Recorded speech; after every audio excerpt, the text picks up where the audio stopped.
আসসালামু আলাইকুম। আজকে আপনাদের দেখাবো কিভাবে পুডিং তৈরি করতে হয়। এখন চুলায় আমরা একটা হাঁড়ি বসিয়ে নেব। হাফ লিটার দুধ দিয়ে দেব। মাঝারে আছে আমরা দুধটিকে নাড়তে থাকবো, দুধের উপরে যেন সর পড়ে না যায়। এই ফাঁকে আমি ক্যারামেলটা তৈরি করে নেব। প্রথমে একটা কড়াই বসিয়ে দেব, 4 চামচ চিনি দিয়ে দেব, 2 চামচ পানি দিয়ে দেব। তারপরে আমরা নাড়তে থাকবো।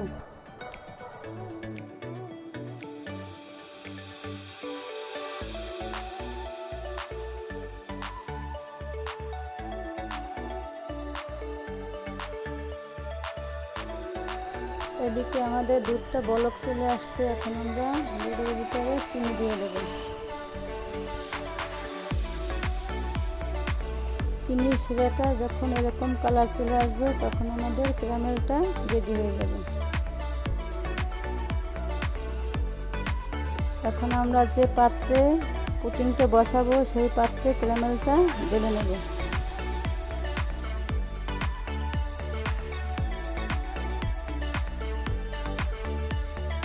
হাফ কেজি দুধকে আমি ঘন করে 1 পা করে নিয়েছি।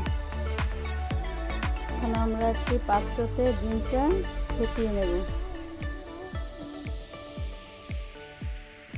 ভালো করে আমি ডিমটা ফাটিয়ে নেব। ডিমের গন্ধটা যাওয়ার জন্য আমি 1 চামচ এলাচের গুঁড়ো দিয়ে নেব।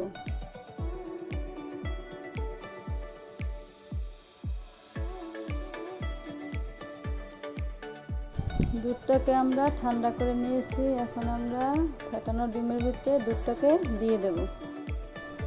এখন আমরা দুধ আর ডিমটাকে ভালো করে নেড়ে মিশিয়ে নেব। ক্যারামেলটা অলরেডি সেট হয়ে গেছে। এখন আমরা পুডিংয়ের মিশ্রণটা সেঁকে নেব।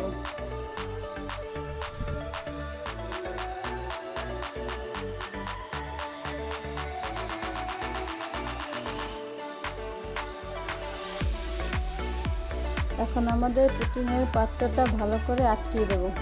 এখন চুলায় আমরা একটা প্যান বসিয়ে নেব, 2টা টিস্যু পেপার বিছিয়ে দেব। তার উপরে পুডিংয়ের পাত্রটা দিয়ে দেব।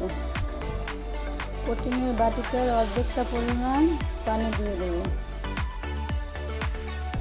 পুডিংটাকে মিডিয়াম আঁচে 25 মিনিটের জন্য রেখে দেব। 25 মিনিট হয়ে গেছে। এখন আমরা পুডিংটাকে উঠিয়ে নেব। এখন আমরা একটা কাঠি দিয়ে দেখে নেব পুডিংটার ভিতরটা কুক হয়েছে কিনা। অলরেডি তৈরি হয়ে গেছে আমাদের পুডিং। এখন আপনারা 1 ঘন্টার জন্য ফ্রিজে রেখে ঠান্ডা করে পরিবেশন করতে পারেন। যদি আপনাদের আমার ভিডিওটি ভালো লেগে থাকে লাইক, কমেন্ট, শেয়ার করে আমাদের পাশে থাকবেন। আল্লাহ হাফেজ।